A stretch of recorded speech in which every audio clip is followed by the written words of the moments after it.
오늘 연주하실 곡명은 아기 코끼리 행진곡과 오페라 유형입니다.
네, 오늘 마지막 그 사실상의 종강을 위해서 이 지역에서 그러고 우리 내부 고객인 직원들하고 지역 시민 여러분들이 이와 같이 많이 오셔서 법원을 대표해서 다시 한번 감사를 드립니다. 저는 아직도 그 구두를 못 신는 입장이니까 양해를 부탁드립니다. 오늘 오신 강사님은 윤종수 변호사님이고 얼마 전까지 서울에서 현직 판사로 근무하다가 뜻한 바가 있어서 지금은 재야 변호사로 활동하고 계시고 한국의 ICT 정보통신 쪽의 법률 문제에서 재야 변호사 중에서는 제1번에 들어가는 전문가 중에 전문가입니다. 한국정보법학회라는 학회의 부회장을 맡고 있고 그 다음에 공유운동인 크리에이티브 코먼즈라고 우리 자료에 보면 C자가 2개 표시된 게 있는데 저작권 공유운동 크리에이티브 코먼즈 코리아 최초로 설립한 설립자이기도 하고 하여튼 대단한 분입니다. 부인도 현직 판사로 지금 근무하고 있습니다. 예. 오늘 내용은 공유도시 공유경제인데 앞으로 조만간 미래의 우리 사회가 어떻게 바뀌는가에 대해서 아주 쉽게 여러분 모두에게 통찰력을 보여줄 것입니다. 사실 오늘 이 이야기는 학생들이 좀 많이 듣고 미래 창업이나 여러 가지 도움을 많이 입었으면 싶었는데 오늘 학생들은 별로 안 보입니다만은 유튜브에 올라가기 때문에 주변에 집에 가시거든 집에 있는 자녀나 손자들한테 수요일쯤 유튜브에 올라가는 이 영상을 꼭 같이 좀 시청할 수 있도록 여러분이 설득해 주시기를 바랍니다. 마지막이고 그래서 다음 주에 앙콜 공연 하나가 있지만 제가 조금 정리를 하자면 제가 창원에 부임한 2014년 이래 올해가 만 3년째 이와 같은 융복합 강연을 다른 기관도 아닌 법원에서 3번째 이렇게 쭉 이어서 왔습니다. 여러분은 듣기만 하면 되겠지만 이거를 준비하는 입장에서는 법원장을 잘못 만난 제 때문에 총무과에서 이 뒤에서 이거를 다 진행하고 여러 가지 하는데 얼마나 고초가 여러분들 많은지 미루어 짐작이 될 겁니다. 그렇지만 우리 총무과 스태프들이 한마음 한뜻이 돼서 어려운 일을 어렵게 하는 일은 누구라도 할 수 있지만 어려운 일을 재미있고 펀하고 즐겁게 하는 일은 선수들만이 할 수 있습니다. 우리 총무과 스태프들을 향해서 큰 박수 한번 부탁드립니다. 예, 특히 이 강연의 목적이 우리 법원 안에 내부 소통에만 있는 것이 아니라 부산 시민, 나아가서는 싸이의 강남 스타일처럼 유튜브라는 매체를 공직사회에서 우리가 활발하게 이용함으로써 애국에 있는 교민들도 이 프로그램을 접근해서 보고 있습니다. 제 친구들이 미국에 한 50명 있고 유럽하고 호주에도 있는데 걔들이 한국에 있는 친구들보다 더 목놓아 이 동영상이 유튜브에 올라가기를 기다리고 있고 피드백이 깨알같이 옵니다. 그래서 정말 이런 것이야말로 세계가 바로 이웃집 동네처럼 통하는 거구나 하는 것을 느끼고 있습니다. 혹자는 저에게 반문을 합니다. 법원에서 돈 써가면서 이런 거 해가 무엇 하겠느냐고. 1차적으로는 법원 내부 고객인 법원 직원과 법관들이 새로운 이와 같은 풍조에 눈을 뜸으로써 재판을 좀 더 잘하는, 그 재판을 잘하게 하는 동기를 부여하는 데 있고, 동시에 지역 시민과 부산 법원의 거리감을 없애고 부산 시민에게도 서울 시민도 누리지 못한 이 첨단의 지식을 법원을 통해서 이와 같이 공급받음으로써 법원과 시민 사이에 놓여있는 만리장성과도 같은 불통의 벽을 한 방에 허물어뜨리는 그와 같은 역할도 저는 기대하고 있고 그 역할에 부응해 왔다고 저는 자신을 합니다. 오늘 우리 윤 변호사를 포함해서 지난 13강 강사들은 대한민국의 최고의 스타 중 스타급들만 엄선해서 제가 삼고초려해서 모셨다는 점을 다시 한번 말씀드리고, 이제 이 큰 3년에 걸친 대역사에 종착점은 찍지만 앞으로 부산법원이 여기에서 갈고 닦은 경험을 우리 혼자만 독점하지 않고 다음 주 중에는 약 500쪽에 달하는 백서를 전자책으로 만들어서 법원 내부에 공개를 합니다. 그걸 보면은 다른 법원이나 다른 기관에서 이와 같은 행사를 어떻게 효율적으로 할 수 있는 모든 노하우를 숨김없이 저희들은 적자 생존의 원칙에 입각해서 우리가 다 기록을 해서 저희들이 우리 사이에 보시를 할 예정입니다. 다시 한번 지금까지 법원을 믿고 이와 같이 따라와 주신 내부 고객과 외부 시민 여러분에게 법원을 대표해서 진심으로 감사드리고, 오늘 강연은 60분에서 한 70분 정도 하고 종합적인 질의응답이 있고 경품을 100점 이상 저희가 준비를 했습니다. 경품 추첨을 하고 기념 촬영을 하고 구내식당에 막걸리하고 고기로 동네 시골에서 잔치하는 분위기로 구내식당에서 식사를 하겠습니다. 오늘 특별한 손님이 왔는데 여러분이 제가 소개를 해도 용서하시리라 믿습니다. 저 같은 사람을 고향에서는 출향 인사, 고향을 떠난 인사라 그러죠.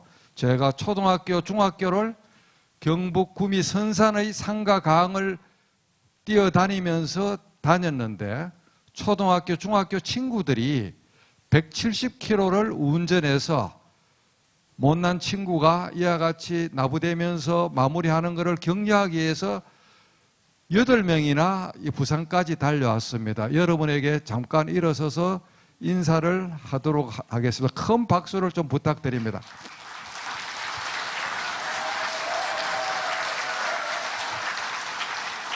저는 비록 몸은 고향을 떠났지만 초등학교, 중학교 친구들하고 어떤 친구 못지않은 끈끈한 우정의 관계를 지금도 간직하고 있고, 특히 저 중에 한 분인 박명상 서각 작가는 우리 법원의 적선지가 필요여경 서각, 동행 서각, 그 다음에 전사이 가돈한 송상현 부사 글씨 서각 3점이나 우리 법원의 예술법원용으로 재능 기부를 했습니다. 박명상 작가님 한번 일어나 보세요. 예, 예.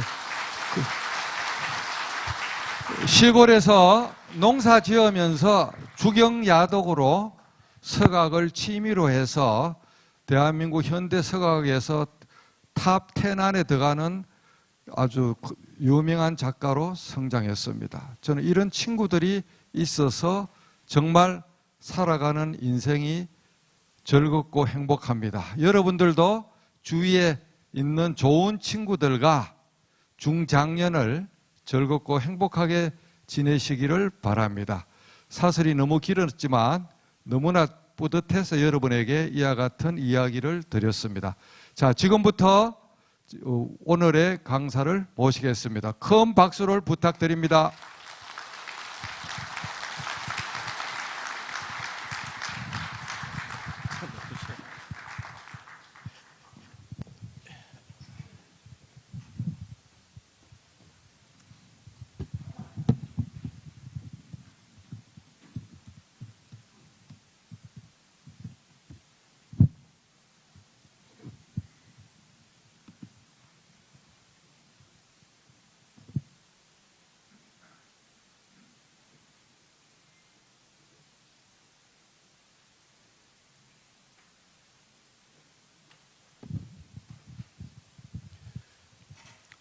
예, 제 위에 옷을 벗고 해도 될까요? 좀 편하게.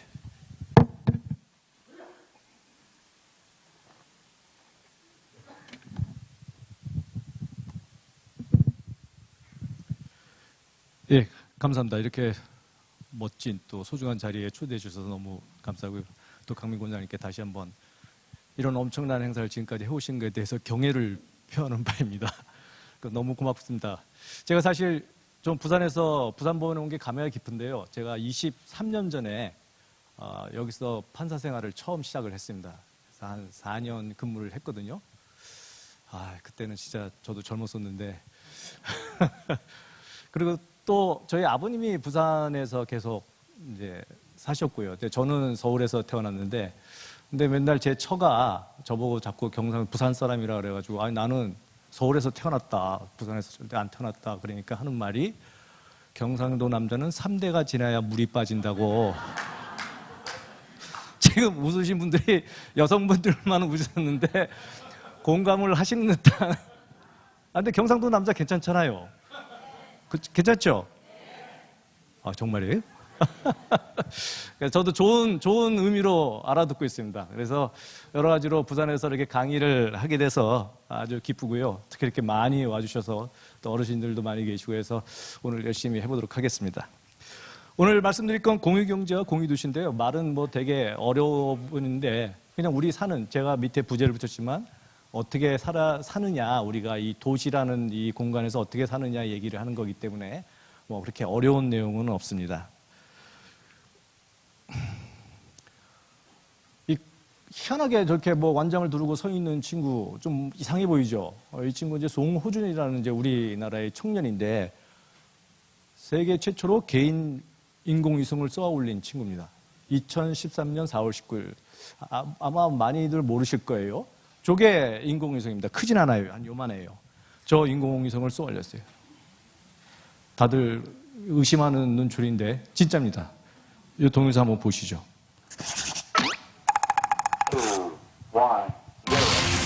이거는 제가 막 다 찾아봤는데 개인 인공위성으로는 세계 최초입니다. 근데 사람들은 그게 이제 기쁨의 춤으로 알고 있어요. 드디어 쐈다의 춤인 줄 알고. 근데 저는 이제 그때 드디어 끝났구나. 왜 개인은 인공위성을 띄울 수 없지? 우주는 그 누구의 소유도 아닌데 우주는 내 거, 네 거, 모든 사람의 거. 뭐 DJ가 턴테이블 하나로 음악을 만들잖아요. 저는 이 PC 하나로 인공위성을 만들게 된 셈이죠. 저도 했으니까 다른 사람들도 충분히 할 수 있지 않을까. 그래서 좀 그 말을 좀 세게 하려면 위성이 지금 잘 동작하고 있어야 되는데 지금 아직 위성이 어떻게 잘 동작하는지는 잘 모르고 있는 상태입니다. 이 프로젝트 실패한 거 아니냐라고 말을 해요. 근데 저는 결과보다는 과정이 훨씬 더 중요하다고 생각을 하니까. 여기 있구나. 그 4월 19일 날 제가 인공위성 쐈을 때 기사가 하나가 떴어요. 어쩌고 그리고 한국 이성도 같이 올라갔다. 댓글에 보니까 한국 이성은 그럼 도대체 누가 쏜 거냐 그랬더니 누가 댓글을 달았더라고요. 망원동에 사는 송우준이 쐈다. 보니까 저희 아버지 아이디인 거예요. 인공위성을 쏘려고 하면은 로켓은 임대를 해야 돼요. 근데 임대 비용이 약 1억 원 정도 돼요. 그것을 쏘기 위해서는 이제 티셔츠 10,000장을 팔자. 근데 이제 인공위성 쏘기 직전까지도 600장 정도밖에 안 팔린 거예요. 안녕하세요. 저는 예술가 송호준입니다. 그런데 지금 돈이 없어 그 꿈을 접어야 할지도 모르는 위기에 처해 있습니다. 뭐 계획 없이 아무 생각 없이 시작했거든요.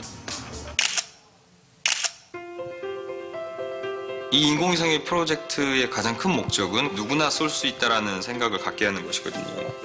사람들이 저를 우습게 봤으면 좋겠어요. 하고 싶은 사람은 저는 할 수 있다고 생각합니다.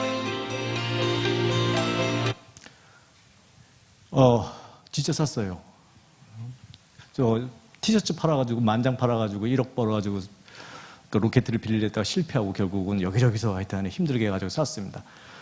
이 친구가 인공위성을 만든 정보는 인터넷에 있어요. 인터넷에서 오픈소스로 풀려 있습니다. 이 친구가 인공위성 설계하는 데는 별 어려움이 없었고 오히려 그 절차가 힘들었을 뿐이죠.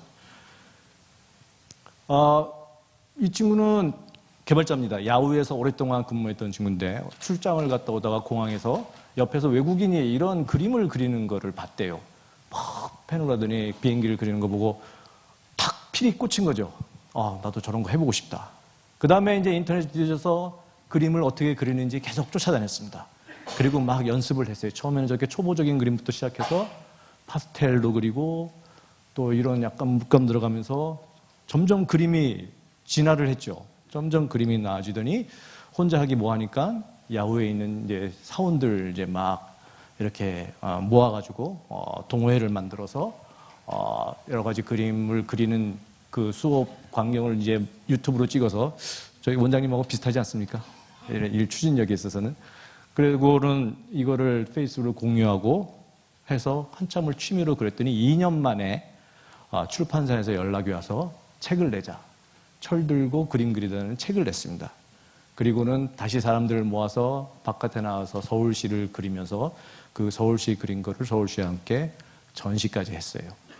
이 친구는 지금은 개발자를 안 하고 진짜 예술가가 돼서 저 그림을 계속 그리고 있고 자기의 꿈을 달성을 했죠. 이 친구는 미국에 있는 고등학생이었는데요. 이제 지금은 이게 3년 전인가 아마 그랬을 거예요. 잭 안드라카라는 고등학생인데 췌장암 진단 키트를 만들었습니다. 그래서 스미소니언 아마 과학 경진대에서 이제 최우수를 받아가지고 이제 상을 받는 장면인데 이 친구 뭐 고등학교 15살인가 그랬어요. 근데 자기 주변에 가까운 분이 췌장암으로 돌아가셨다는데 췌장암은 발견됐을 때는 거의 85%까지 진행이 된 후여서 생존 확률이 2%라고 합니다. 그래서 이 친구가 그분의 죽음을 묵도한 다음에 저 진단약을 만들어 보겠다고 8,000개의 단백질을 뒤져가면서 그 진단을 확진할 수 있는 단백질이 뭐냐를 찾아냈어요. 그래서 그 찾아낸 거를 4,000번의 실험을 통해서 결국 방법을 찾아냈고 그 다음에 이거를 어떻게 하느냐. 당시에 또 이 친구가 과학을 하면서 관심을 갖던 나노 탄소 튜브에 그거를 넣어서 하면은 발견할 수 있다 그래서 결국 진단을 만들어냈습니다. 근데 그 진단 그 키트 값이 얼마냐? 3센트예요. 3센트고 3센트면은 우리 번호면 300원 정도죠. 400원 정도. 발견할 수 있는 시간은 진단하는 시간은 5분 걸립니다. 기존에 나와 있는 진단 키트보다 한 500배가 싸고 아니 속도가 500배가 빠르고 값은 한 26,000배가 더 쌌던 것 같아요. 그리고 진단할 수 있는 확률은 거의 100%가 진단을 하고 그래서 상을 받았죠. 어마어마한 성과를 끈질기게 집요하게 달성했는데 이 친구가 무슨 지식을 갖고 있느냐? 이렇게 얘기했습니다. 인터넷에서는 모든 게 가능하다. 구글, 위키피디아 그리고 온갖 인터넷을 뒤져서 혼자서 독학을 해서 저거를 찾아낸 거예요. 지금 말씀드린 세 가지 이제는 어느 세대건 인터넷을 잘 쓰는 시대가 됐는데 인터넷이 여러 가지 시끄럽고 말썽도 많이 납니다만 이 인터넷이 갖는 의미, 그 의미는 엄청납니다. 거기 나와 있는 저런 정보를 통해서 아까 같은 기적과 같은 일들을 많이 만들어냈죠. 그건 이제 말하자면 경험, 지식, 정보를 인터넷 찾아내서 자유로운 사고를 통해서 통찰을 얻고 그리고 그거를 실현해서 말하자면 혁신을 만드는 아까 세 명이 다 이런 케이스예요. 이게 이제 요즘에 말하는 진짜 창의력, 이제 여기 계신 분들의 자제분이건 손자분이건 항상 지금은 창의력을 강조합니다만 지금의 창의력은 저렇게 움직인다는 거죠. 인터넷은 이 중에서 경험, 지식, 정보를 줍니다. 이게 인터넷이 갖고 있는 거죠. 그러한 정보가 공개되고 그러한 정보를 활용해서 혁신을 끌어내는 게 아까 말한 고등학생도 끌어내는 이런 이제 세상에 살고 있죠. 그런데 저러한 정보, 지식도 중요하지만 사람들이 연결돼서 무언가를 공유한다는 것 자체가 어마어마한 위력을 발휘하기도 합니다. 옛날처럼 1대1의 관계가 아니고 또 한 사람이 여러 사람한테만 관계를 주는 관계도 아니고 수많은 사람들이 서로 얽혀서 연결되고 무언가를 공유했을 때 또 다른 기적이 나오는 거죠. 이 위키백과 이제는 좀 많은 분들이 아시는 것 같은데 위키백과 같은 경우 전문가도 참여하지만 많은 평범한 사람들이 자기 능력만큼 조금씩 관여를 해서 만든 저 백과사전이 최고의 전문가들이 만든 브리테니커 백과사전을 무찌르고 지금은 거의 유일한 백과사전이 돼버렸죠. 온갖 지식의 보고가 됐습니다. 그리고 잘 아시는 포탈이나 이런 들어가 보면은 카페도 있고 여러 가지 사이트 있고 정보가 엄청나게 많잖아요. 그런 정보들도 누군가가 일방적으로 만들어 놓은 게 아니라 거기 나와서 이제 참여하는 이용자들이 함께 만들고 함께 고치고 함께 피드백 주고 해서 만들어낸 정보들이고 그 정보들은 엄청난 양을 갖고 있죠. 그리고 요즘 유명한 페이스북. 사실 페이스북은 페이스북 자체가 뭔가를 제공해 주는 게 아닙니다. 거기 참여한 사람들이 자기네들끼리 친구 맺고 자기네들끼리 소식 전하고 자기네들끼리 정보를 제공하면서 그 안에 콘텐츠를 채워나가는데 페이스북은 지금 전 세계를 좌지우지하는 그런 힘을 갖게 됐죠. 이처럼 사람들이 연결되고 뭔가를 공유하면서 거기서 나온 파급 효과는 엄청나게 이제 커지는 거예요. 때로는 맞춤형 정보도 제공을 합니다. 이 위즈덤이라는 사이트는 사람과 사람을 연결시켜줘서 말하자면 강연을 제공하는 거예요. 지금 이거는 이제 학교를 열다 그래서 청소년의 진로에 대해서 고민하는 그 고민을 해결해 주기 위해서 여러 어른들이 청소년과 만나서 얘기를 해주는 그런 프로그램을 했던 건데 이런 경우 서로 간에 연결되고 공유를 하면서 상대방한테 딱 맞는 필요한 정보를 제공해 주죠. 이런 정보도 있습니다. 플레이넷. 요새 해외여행 많이 하시죠? 어르신들 많이 가시는 것 같은데 처음에 해외여행 가면 어떻게 가냐면 패키지로 갑니다. 이제 패키지 점점 지겹지 않으세요? 그냥 버스만 계속 타고 나중에는 버스에서 내리기도 힘들어지잖아요. 뻔한 곳으로만 다니고. 그래서 사람들은 그 다음에 패키지를 하고 난 다음에는 이제 개인 여행을 다녀요. 혼자서 비행기 끊고 호텔 잡아가지고. 근데 개인 여행은 그런 면에서는 자유롭고 좋은데 문제는 가봐야 할 때를 못 가는 거예요. 정보가 없으니까. 그냥 뻔한 데만 다니다 오죠. 최근에는 어떤 여행 프로그램이 있냐면은 현지인하고 맺어줍니다. 그래서 현지인이 안내를 해주면서 여행을 하게 돼서 오히려 현지인만이 가볼 수 있는 장소를 가게 되는 그런 프로그램들이 많아졌어요. 그게 이제 플레이넷이고, 마이 리얼 트립은 외국에 있는 한국인의 가이드를 이제 연결시켜 줍니다. 근데 이런 가이드들이 여행사에 소속된 가이드가 아니고 거기 그냥 사는 사람이에요. 사는 학생, 사는 거주민 이런 분들이 남는 시간을 이용해서 이 사이트에 가이드로 등록하고 그거를 현지인들하고 해서 맺어줘서 즐겁고 또 유익한 여행을 하게 해주죠. 그리고 그런 가이드에 대한 필터링은 이 업체들이 합니다. 그래서 믿을 만한 사람들을 연결시켜주고요.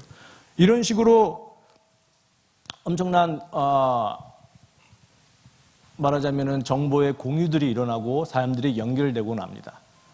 이런 경험을 수없이 한 사람들은 이제 어떤 걸 요구하냐면은 모든 것을 다 공유하고 싶어 해요.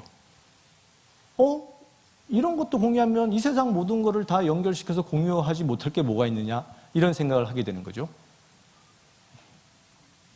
어떻습니까? 이 자본주의 사회에서는 이 대량 생산, 대량 소비, 이게 이제 하나의 경제적인 이제 패턴으로 돼 있죠. 많이 만들어내고 많이 소비시키려고 했습니다. 그렇기 때문에 나오는 결과는 엄청난 쓰레기죠. 많이 낭비되고 많이 버려지고 저 쓰레기는 환경을 오염을 하죠. 수많은 자동차들, 이 자동차들이 만들어내는 교통난, 이거는 많은 시간과 비용을 소모하게 합니다. 통계를 해보면 한 4대 중 한 대는 한 대 정도 돌아다니고, 그러니까 4대 중 한 대만 1년에 한 7,000km 이상 달린대요.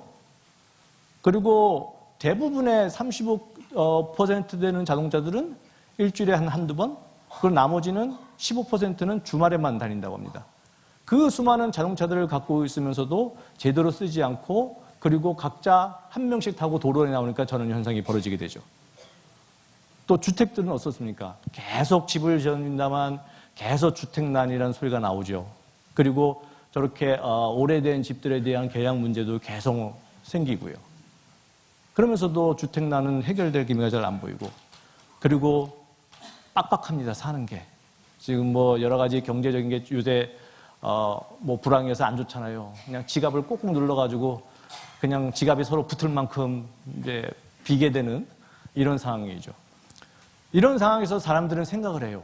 자, 정보도 나누었으니 우리가 살아가면서 필요한 것들, 물건들도 못 나눌 게 뭐 있냐. 그것도 나누고 소유하지 말고 서로 빌려 쓰고 같이 쓰자라는 생각을 하게 되죠. 근데 이게 쉽지 않은 게 우리가 정보는, 그러니까 무형의 이제 재산이죠. 정보라는 거는 정부는 마치 초에게 불을 켜주는 것과 같습니다. 즉, 내 초에서 상대방 초로 불을 켜줘도 내 초는 안 꺼져요. 그러니까 서로 다 공유할 수 있죠, 쉽게. 그러니까 공유하기가 어렵지 않아요. 근데 물건은 저 초를 주는 겁니다. 내 초를 아예 주는 거니까 나에게는 더 이상 초가 없게 되죠. 그러니까 물건은, 유형물은 공유하기가 어려워요. 그래서 예전부터 저렇게 폐품도 수집해서 재활용하려고 하고, 벼룩시장 열어서 자기가 갖고 있는 물건 팔기도 하고, 어떻게 렌트카 빌려가지고 차를 써보기도 하고 노력을 했습니다만 잘 안 돼요. 잘 안 되는 이유는 저게 잘 움직이려면 가령 공급하는 사람, 빌려주는 사람 또는 파는 사람과 그것을 빌려 쓰는 사람 또는 사는 사람이 어떠한 플랫폼을 통해서 서로 잘 만나야 됩니다. 근데 지금까지 예전의 과거에는 공급자가 부족하던가 빌리려고 또는 살려고 하는 사람은 많은데 팔려고 하는 사람은 찾기가 힘든 거예요. 또는 쓰려고 하는 사람이 많던가. 다 내 거는 어떻게 재활용시키려고 누구 주려고 그러는데 누구한테 줘야 되는지 모르죠. 때로는 양쪽 다 많은데 가운데서 그걸 이어주는 사람이 없었던 거죠. 이게 지금까지 아까 말한 모든 것을 다 공유하자고 한 게 잘 안 된 게 이런 거였어요. 여러분 생각해 보세요. 렌트카로 계속 쓰면 되지 차 없어도 된다. 이거 찬성하세요? 아니에요. 왜? 필요할 때 그때 차를 빨리 써야 되는데 그 렌트카를 빌리는 과정이 너무 힘든 거예요. 멀리 찾아가야 되고 절차 복잡하고 맞는 조건의 차도 쉽게 구하기 힘들고 그러니 그냥 사는 겁니다. 에이, 차 한 대 사고 사놓고는 결국 1년에 몇 번밖에 안 써요. 이제 이런 게 악순환이 되는 건데 공유경제에서는 이거를 해결하자고 나온 겁니다. 저 공급자와 플랫폼 수요자를 연결시키는 거죠. 최대한 많은 공급자들을 끌어들이고 최대한 많은 수요자들을 끌어들인 다음에 그거를 기술적으로 잘 연결을 시키는 거예요. 즉 사람과 사람을 P2P라는 거는 옛날에 저작권 침해할 때 P2P 프로그램 얘기를 하지만 여기서 이 P2P라는 의미는 사람과 사람이 직접 연결된다는 의미입니다. peer라는 게 이제 영어로 말하면 사람이거든요. 그러니까 저렇게 사람을 연결시키는 네트워크가 고도화되는 거죠. 그래서 그걸 뒷받침하는 게 모바일하고 실시간입니다. 그래서 스마트폰이 나오면서 혁신적인 결과가 나온 건 사람들이 수시로 들고 다니면서 몸에 붙어 있는 상태대로 확인을 하게 되니까 많은 사람들이 동시에 접속하고 실시간으로 정보가 오가게 되는 거죠.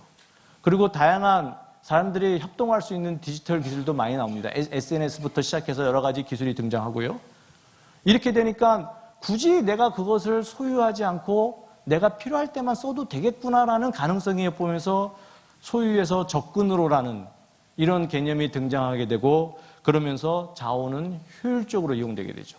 즉 필요할 때만 쓰고 굳이 그거를 갖고 있을 필요가 없으니까 낭비가 없어지는 거죠. 하나 핵심적인 건 온라인 평판에 의한 신뢰입니다. 말이 되게 어려운데요. 쉽게 말해서 이런 거예요. 에어비앤비라고 혹시 들어보셨어요? 혹시 들어보신 분? 그래도 상당히 계시는데요. 좀 연세 드신 분도 들어보신 분도 계신 것 같아요. 에어비앤비는 자기 집을 빌려주는 사이트입니다. 즉 자기의 남은 방 아니면 자기가 여름에는 어디 딴 데가 있는 거예요. 그럼 우리 집 아파트 빌려주는 거예요. 그런데 생전 모르는 사람한테 빌려주는 겁니다. 그것도 우리나라 사람만이 아니고 그냥 외국인한테 빌려주는 거예요. 생각해 보세요. 빌리는 사람이나 빌려주는 사람이나 상대편을 어떻게 믿느냐. 영화 같은 데 보면 그런 거 나오잖아요. 옛날 공포 영화 보면 어디 누구 집에 묵었는데 거기 연쇄살인범이 있고 이러고 내 자기 집을 빌려줬는데 와가지고 다 도둑질해 가면 어떡하느냐. 이게 나왔을 때 사람이 저 시스템이 과연 작동할 것인가 저게 말이 되냐라고 했지만 지금은 이 수많은 전 세계의 집들이 되는데요. 가입자가 500만 명이고 34,183개 도시에서 이용되고 기업 가치는 25억 달러에 올라가 있습니다. 저도 아르헨티나의 부에노스아이레스 갈 때 한번 묵어봤고 샌프란시스코 갈 때 묵어봤어요. 정말 고급 아파트에 모든 가구들 그대로 다 있는 집에 묵었습니다. 샌프란시스코에서는 혼자 사는 아주 멋쟁이 남자의 집인데 세상에 남자 집이 그렇게 깨끗할 수가 없어요. 아주 그냥 시설도 그렇고 음향 시설도 그렇고 거기서 값도 싸게 잘 지내다 왔거든요. 근데 이 시스템이 움직입니다. 그러면 그게 왜 사고가 안 터지고 가느냐? 많은 분들, 여기 계신 분들 페이스북이나 뭐 하여튼간에 뭐 인터넷에서 뭐 이런 SNS라고 부르는 거 많이 안 하시죠? 그런 거는 그냥 애들이 하는 거야. 아유, 굳이 그런 거 하면은 뭐 그냥 내 정보가 흘러나가서 많이들 안 하시는데, 지금 세상이 어떻게 변했냐면은 저 페이스북에 있는 이 사람의 흔적이 저 평판을 정합니다. 무슨 말이냐? 마치 이런 거에 옛날에 보면은 신용 평가할 때 나는 돈도 안 빌리고 집에 있는 돈 잘 쓰고 남한테 빚도 안 지고 썼던 사람하고 매번 빌리고는 썼지만 꼬박꼬박 갚은 사람하고 나중에 신용조회 해보면 맨날 빌린 사람이 훨씬 높게 나오고 한 번도 안 빌린 사람은 빌리기가 힘들어집니다. 왜?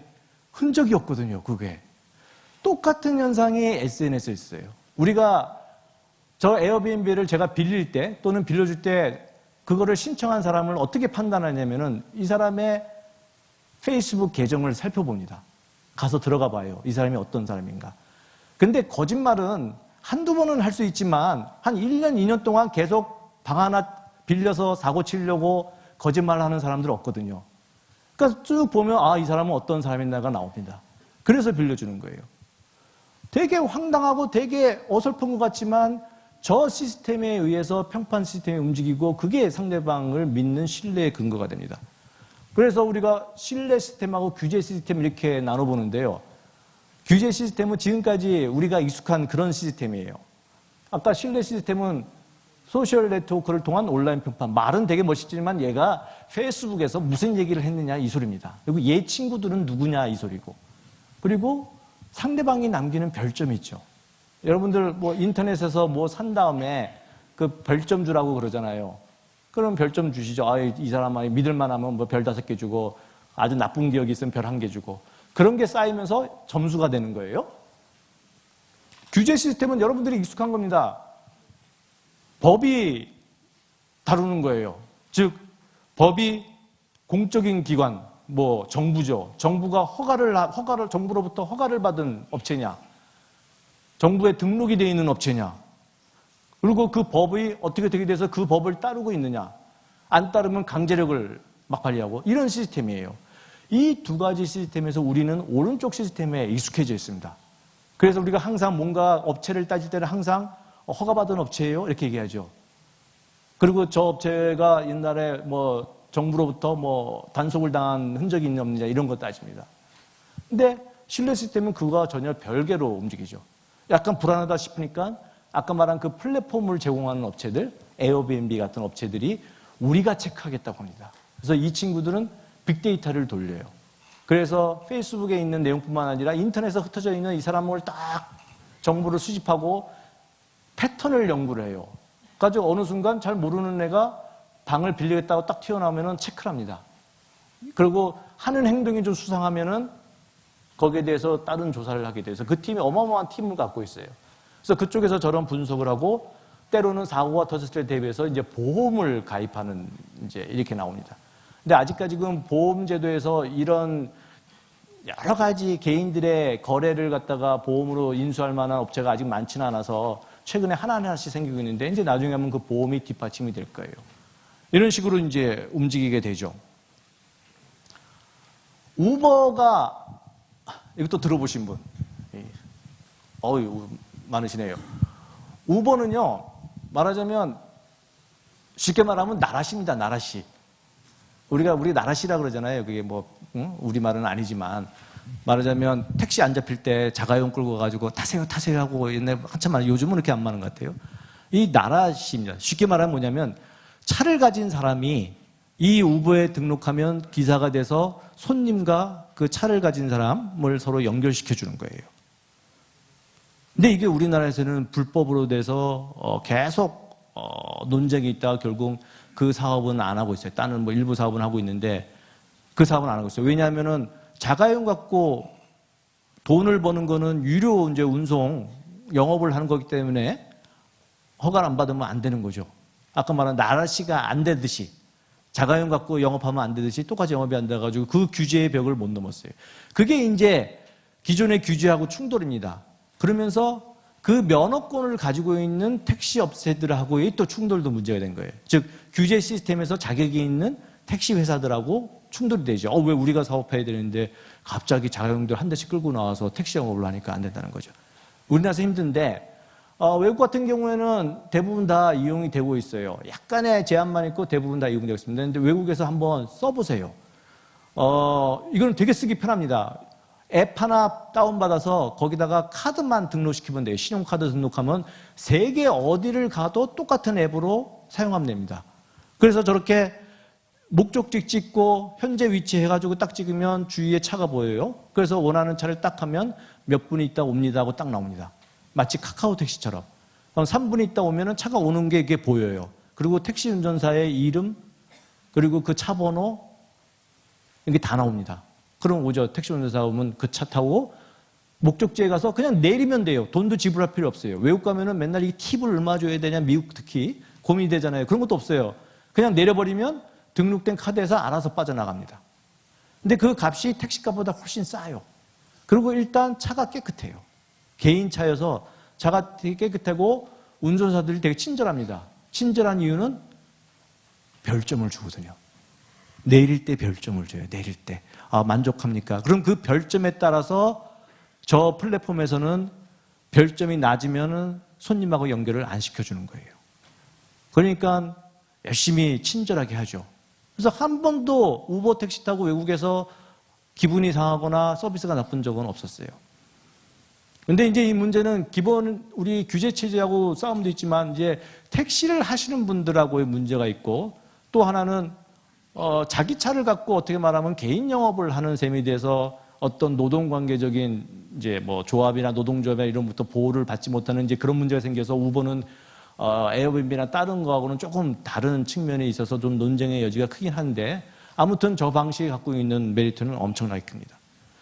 결국 지금 말씀드린 거를 종합을 하면 공유경제에서 뭐 공유가 아주 거창한 거냐 이렇게 생각하시지만 의미는 간단합니다. 인터넷 있죠? 예전에 인터넷. 사람들이 아까 말한 정보를 막 서로 간에 공유하고 하는 인터넷. 그 인터넷이 처음 나서 블로그 만들고 뭐 만들었을 때 제일 먼저 싸움이 났던 게 어디하고 싸움이 났어요?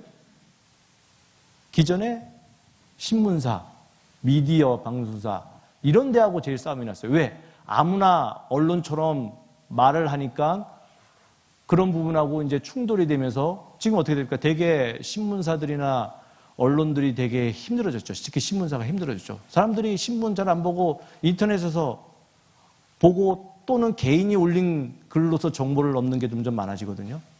그러니까 인터넷이 오면서 많은 사람들이 참여를 하면서 기존에 있던 규제 체제가 흔들렸던 게 옛날 인터넷이 20년 전에 처음 나왔을 때 일어났던 일이 지금 딴 업계로 넘어간 겁니다.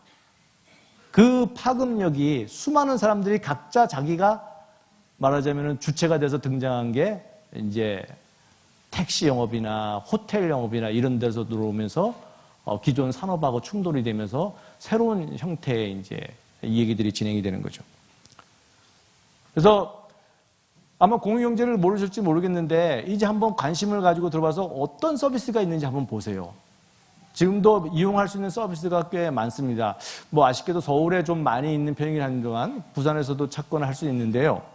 예를 들어서 몇 개 말씀드릴게요. 뭐 교통체증과 환경오염을 한 번에 해결하는 방법이 있을까요?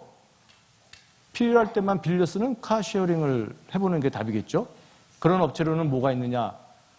그린카, 쏘카, 한국카쉐어링, 카썸, 한카 뭐 여러 종류가 있습니다. 이 중에서 제일 잘 나가는 쏘카를 말씀드리면 쏘카에도 회원을 가입하고 앱을 다운받아요. 역시 신용카드를 등록을 합니다. 그래서 저렇게 선택을 하면 차를 어떻게 빌려요? 잘 보세요. 10시 50분에서 11시 20분까지 쓰겠다예요. 차를 30분 빌리겠답니다. 최소 빌릴 수 있는 시간이 10분이에요. 10분. 10분도 빌릴 수 있고 20분도 빌릴 수 있고 30분도 빌릴 수 있어요. 그 차를 어디서 갔느냐? 회사로 찾아가는 게 아니라 주차장에 가면 돼요. 저 위치가 곳곳에 이 차들이 주차되어 있는 주차장이에요. 그냥 동네 골목에도 있고요. 그냥 공용 주차장에도 있고 이런 데가 있어요. 가서 자기가 원하는 차종이 나오죠? 빌릴 수 있는 차를 딱 찍습니다. 언제부터 언제까지. 1시간쯤 빌려갔다 1시간 딱 주고 주차장에 가면 그 차가 딱 있어요. 키는 그 앱이 킵니다. 문 열기 있죠? 그거를 보고 저거를 누르면 문이 착하게 열려요. 왜냐하면 자기 앱하고 연결이 돼 있거든요. 문 닫기는 저 문장으로 누르면 딱 됩니다. 그래놓고 차를 1시간 동안 쓰는 거예요.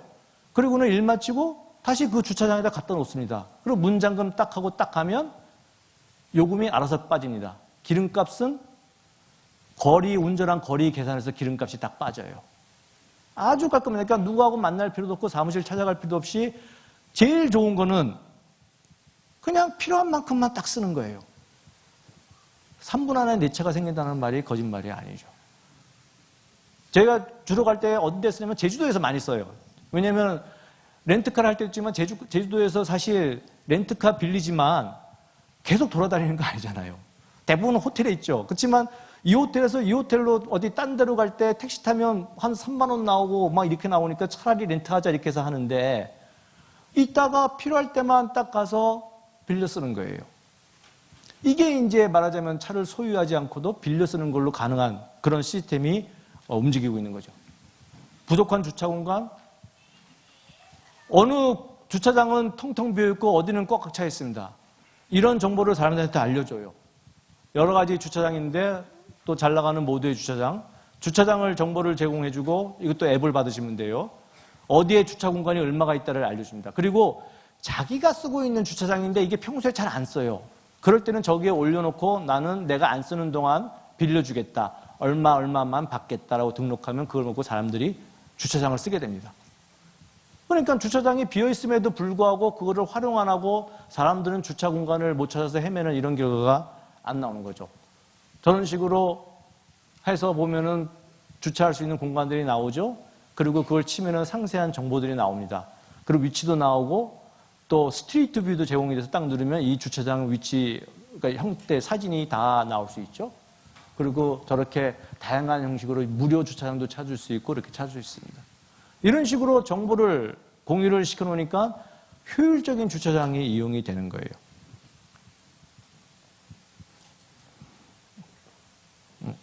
이렇게 까먹네요. 자, 외국인 관광객은 점점 늘었는데 숙박시설을 새로 지어야 하느냐. 매번 지을 수 없으니 남는 방을 공유해보자. 아까 말한 에어비앤비 같은 게 외국의 업체고 우리나라 업체들은 여러 가지 있어요. B&B, 요로, 코자자, 라보, 한인텔, 홈스테이 코리아 있는데 그중에 코자자를 볼까요? 코자자는 한옥에 또 특화되어 있습니다. 다른 집들도 해주는데 가령 북촌이나 서울에 이런 한옥을 시스템을 만들어서 외국인한테 빌려주기도 하고 국내인한테 빌려줘요.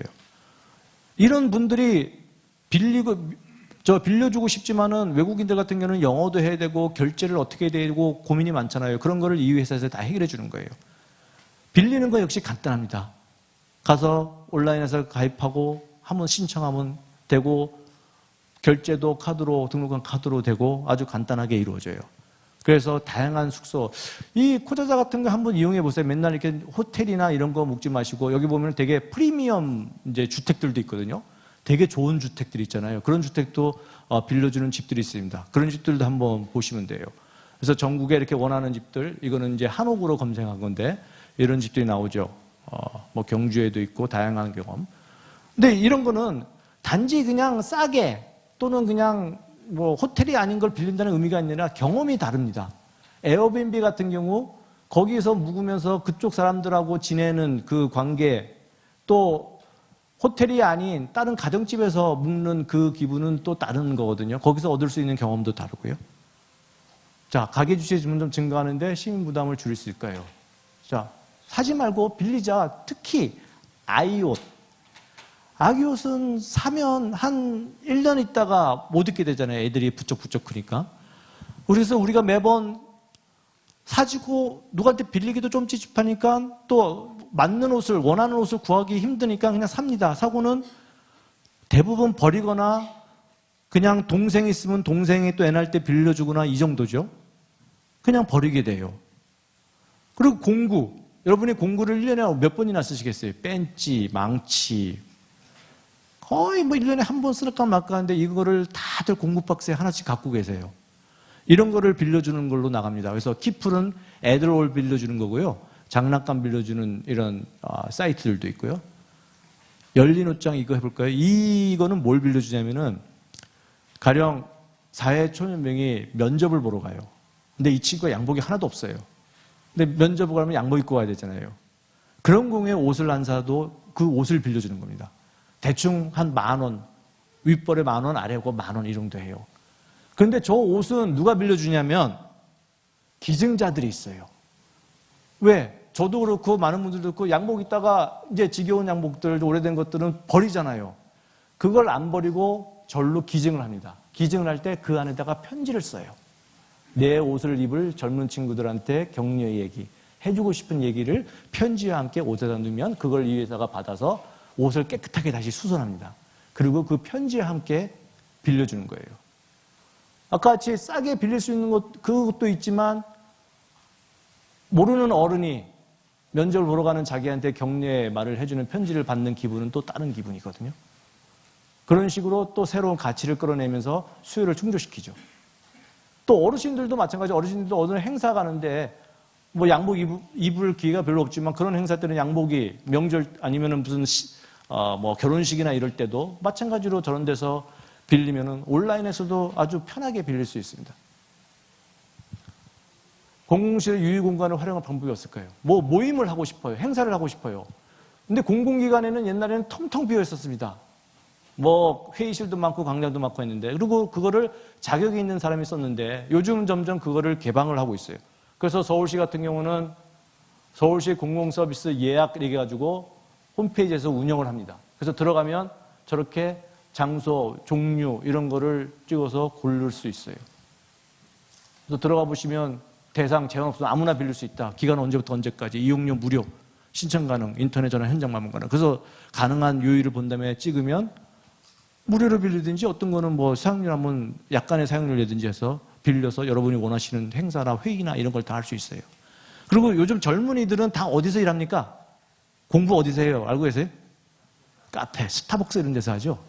다들 거기서 하는데 스타벅스 말고도 매번 그냥 자기 가서 일을 해요. 근데 프리랜서예요. 그러니까 어디 직장 취업 안 하고 취직은 안 하고 여러 가지 뭐 번역 일을 한다든가 아니면 개발자 일을 한다든가 이런 친구들을 위한 사무실을 공유하는 데도 있어요. 가면은 그냥 의자 하나씩 있는 거예요. 그럼 그런 사람들이 모여서 거기서 각자 일을 합니다. 컴퓨터 들고 와가지고. 그러면서 그 안에서 네트워크가 생겨요. 서로 간에 정보도 얻고 동업자도 생기고 하면서 하는 이런 코워킹이라고 하거든요. 이런 장소도 많이 나오고 있죠. 이게 이제 공유경제에서 나타나는 여러 가지 것들이에요. 그래서 아마 이 중에는 제가 말씀드릴 때마다 어느 부분에서 고개를 끄덕끄덕 하시거든요. 그 부분이 필요했다는 의미입니다. 그래서 각각 원하시는 부분에 대한 그거를 한번 찾아가셔서 한번 이용을 해보세요. 처음에는 낯설겠지만 한번 이용하면 이거를 내가 왜 안 했었지라는 생각이 드실 거예요.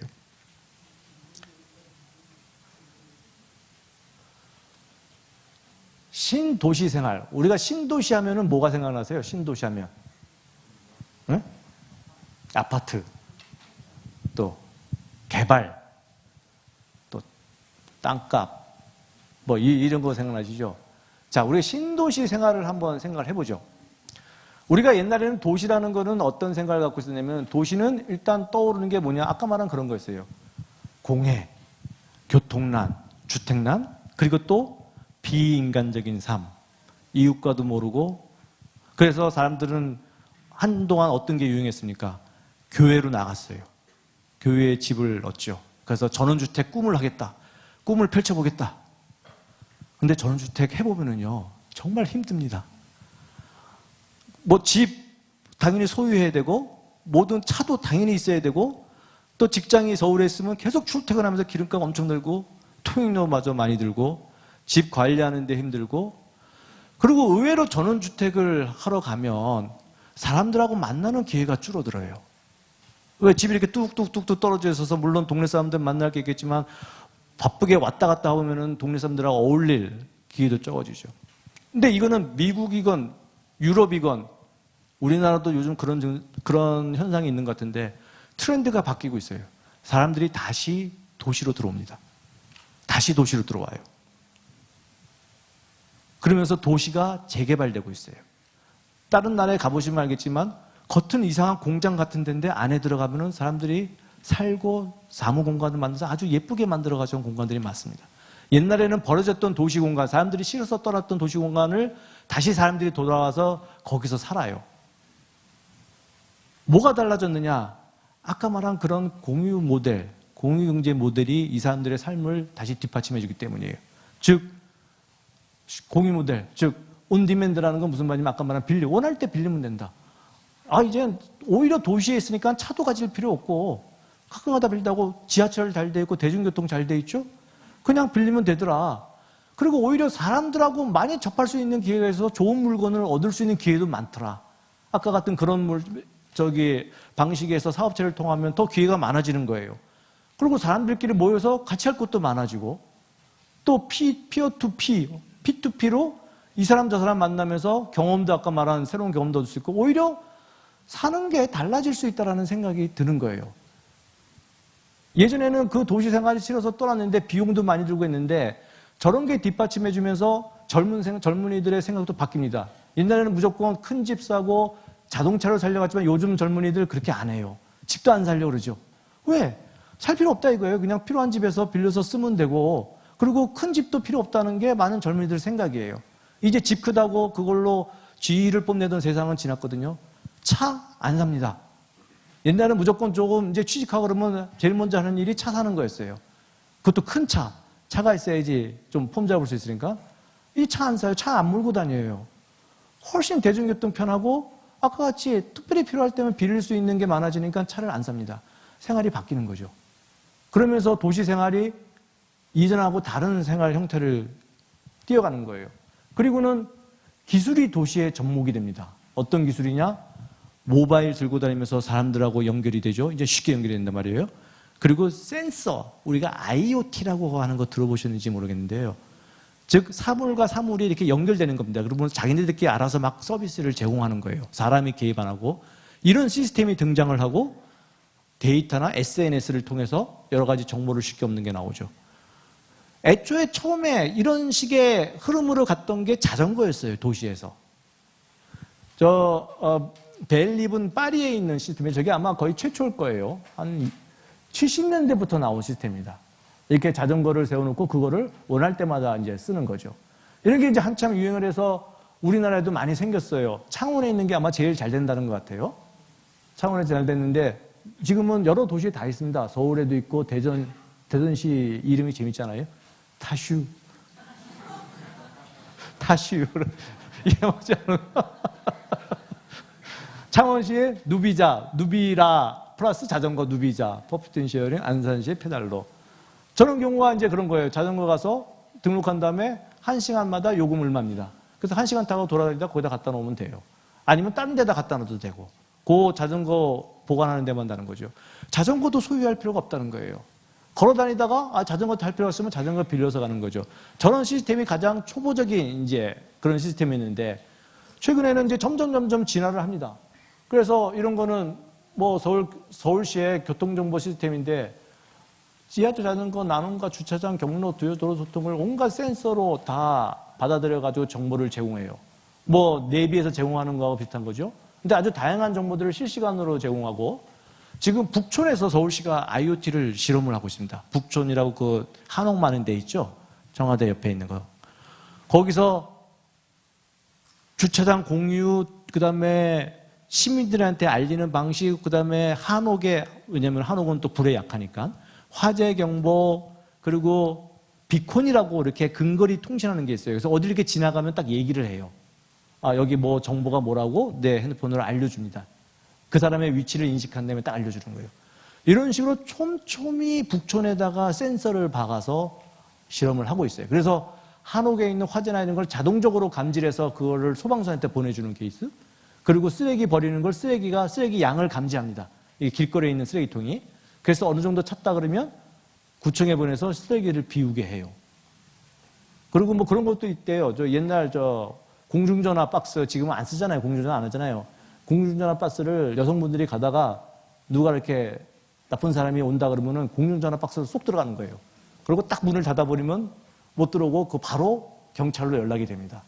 그래서 거기서 이제 피하고 있는 이런 시스템도 생기고, 특히 이 주차장, 이노이라는 이제 작년부터 실행된 주차장인데요. 이거는 주차 공간에다가 센서를 박았어요. 그래서 앱을 설치하면 그 공간에 차가 있으면은 빨간불로 들어오고 차가 없으면 파란불로 들어옵니다. 그래서 훨씬 유용하게 주차 공간을 빌려주는 시스템을 만들어냈어요. 센서를 다 박은 거죠. 그래서 파란불 딱 보면 여기는 지금 차가 없는 게 확실한 거예요. 이런 게 없으면 그냥 갔는데 차가 있으면 낭패를 받잖아요. 이런 거를 정확하게 제공을 하면서 단속도 이걸로 합니다. 즉 내 주차장에 나는 지금 빌려줄 마음이었는데 누가 들어와 있으면 자기 거에 빨간불로 오는 거예요. 그럼 그걸 딱 하면은 바로 단속돼서 끌고 간다 그러더라고요. 그래서 북촌에 이걸 박아놓은 다음에 불법 주차가 많이 엄청나게 줄었답니다. 그러면서 오히려 사람들이 자기 주차 공간을 마음 놓고 딴 사람한테 빌려주는 게 작동하죠. 그래서 빌려줬는데 누가 와서 또 그냥 비양식적으로 돈을 안 내고 그냥 주차해놓고 가요. 그럼 한 10분 동안 결제가 안 되면 바로 또 단속하는 쪽으로 정보가 갑니다. 주차 위반이죠. 그런 식으로 센서를 박아가지고 이제 운영이 되는 거예요. 이렇게 불법 주차 아웃, 새로운 수익이 들어오는 방식으로 이 촘촘히 박은 센서들로 이제 이루어지는 거죠. 이런 식으로 기술이 결합되고 아까 말한 그런 공유경제가 결합을 되면서 사람들의 생활이 되게 효율적으로 되는 거예요. 옛날에 그 비효율적인 주차난, 교통난, 공해, 그리고 주택난마저도 이제는 빌려 쓰거든요. 이런 식으로 해결이 되면서 생활이 바뀌기 시작하니까 다시 사람들이 도시에 대한 생각이 바뀌는 거죠. 그러면서 중요한 건 문화마저 바뀝니다. 이거는 네덜란드에 사는데요. 빅 런치예요. 도시의 사람들이 정기적으로 음식을 각자 들고 나옵니다. 들고 나와서 길거리에서 식탁 깔아놓은 다음에 같이 먹는 거예요. 같이 먹으면서 서로 이 얘기 저 얘기 나누는 거죠. 이 사람이라는 건요, 뭐든지 뭘 먹어야 이게 얘기가 잘 되는 거, 그거 잘 아시죠? 저는 아주 좋은 방법을 생각해요. 저희도 물론 이런 거를 많이 합니다만 저렇게 크게 자기가 음식 들고 나가 나눠 먹는 거는 잘 없는 것 같아요. 우리 저런 것도 좀 잘 해봤으면 좋겠어요. 그리고 이거는 독일에서 하는 푸드쉐어링인데요. 이거는 뭐냐면 슈퍼에 이런 채소들, 음식점이, 채소들이 있잖아요. 근데 이게 어느 정도 유통기한이 지나가서 안 팔릴 때 있잖아요. 꼭 막 안 팔리는 순간, 이제는 쓰레기로 가야 될 순간에 발렌티어들이 돌아다니면서 수거를 합니다. 수거를 해서 나눠주는 거예요, 사람들한테. 원하는 사람들한테. 어차피 버릴 거를 슈퍼마켓에서는 그냥 주는 거예요. 그래서 버리고 만약에 기한이 넘어갈 동안 안 되면 그때 처분을 하고. 그런 식으로 남는 음식을 나눠주는 거죠. 이 행사의 그 표가 뭔지 아세요? 음식은 먹는 것이다. 버리는 것이 아니다라는 거죠. 음식은 먹는 것이다. 그게 표예요. 간단하지만 저런 식으로 사람들이 연결되면서 자원의 어떤 효율적인 이용, 이 의미도 있지만 더 중요한 건 사람과 사람이 연결되면서 새로운 연결이 생기는 거죠. 이거 네덜란드에서 있는 겁니다. 쓰레기 봉투 옆에 하나 노란 봉지가 있어요. 근데 안에가 보여요. 근데 물건도 되게 깨끗해요. 이게 뭐냐? 어떤 디자인 회사에서 만들어서 돌린 봉투예요. 좋은 가방이라는 의미랍니다. 후샤크람? 네덜란드 말로 발음이 그렇다는 지금 좀 헷갈리는데 좋은 가방이라는 거예요. 무슨 말이냐? 사람들이 이거는 쓰레기는 버리긴 버리는데 쓰레기로 버리기는 아까운 거예요. 누구한테 줬으면 하는 거를 저 봉투에 담아서 내다 놓는 겁니다. 그럼 아무나 보고 필요하면 들고 가는 거예요. 그러다가 아무도 안 들고 가는 거는 며칠 지나면 그건 그냥 쓰레기로 가고. 아주 자연스럽게 물건들을 효율적으로 필요한 다른 사람들한테 나눠주게 되죠. 누굴 굳이 만나고 찾을 필요도 없어요. 이게 점점 발달하면서 어느 회사하고 연결이 돼서 애들의 장난감을 또 저런 식으로 공급한다고 그러더라고요. 장난감은 많이 버리잖아요. 이게 그 다음에 이제 우리나라에서 하는 집밥. 이거는 뭐냐면요. 인터넷에 사람들이 모입니다. 어느 모임 하고 싶은 사람이 나 이런 거 할래 하고 딱 하면 사람들이 그거 보고 모이는데 뭘 하냐면은 와서 같이 밥 먹자예요. 이거예요. 뭐였어요? 점심 밥상 모임 동군의 심야식당 어디 모여서 같이 돈 내고 먹읍시다예요. 이게 아까 말한 밥 같이 먹는 거하고 비슷한 거예요. 특히 혼자 사는 친구들 밥 혼자 먹기 그렇잖아요. 그러면 저런 걸 인터넷에서 올려서 그냥 모르는 사람끼리 만나는 거예요. 이 도시생활, 새로운 도시생활에 익숙한 젊은 친구들은 낯선 사람과 만나는 것을 전혀 두려워하지 않습니다. 오히려 자연스럽게 만나고 밥 먹고 헤어져요, 그냥. 아주 쿨하게 있을 때 서로 간에 잘 정보 나누고 같이 즐겁게 밥 먹은 다음에 헤어지죠. 때로는 밥만 먹기 심심하면 저렇게 뭐 그림도 배우면서 밥 먹자. 그럼 그림도 가르쳐주면서 또 배워요. 또는 야, 맥주 만드는 거 가르쳐줄게. 그래서 맥주 만드는 것도 배워서 같이 맥주 마시고 또 헤어져요. 저런 식으로 지금의 도시 생활에서는 사람들이 SNS와 이런 걸로 계속 연결되면서 옛날에 도시인들이 그리워했던 그 사람과의 관계를 계속 만들어내죠. 어떻게 보면 저것 때문에 결혼 안 하고 그럴 수도 있는 부작용이 있을 것도 같게요. 굳이 결혼 안 해도 사람 만나 좀 외로워야지 결혼할 텐데 그런 문제는 있겠지만 뭐 1인 가족이 많아지는 건 또 할 수 없는 현상이고 드디어 디벨로퍼, 즉 부동산 개발하는 사람도 다른 생각을 가진 사람들이 등장했습니다.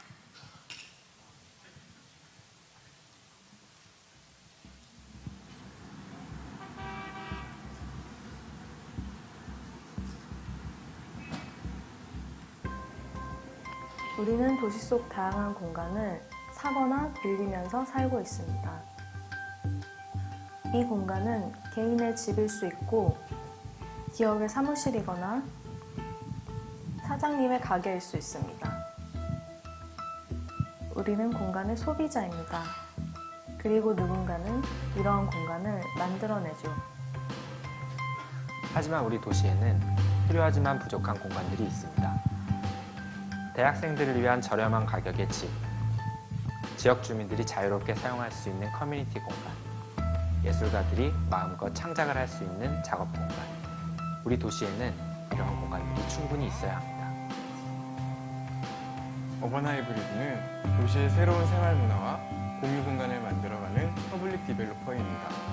청년 1인 가구, 사회초년생각 문화예술인 기업을 시작하려는 사람들과 함께 경험을 공유하는 방식을 통해 새로운 생활 문화를 만들어갑니다. 그리고 디벨로퍼로서 도시에 필요한 공유 공간을 만들고 수익을 창출합니다.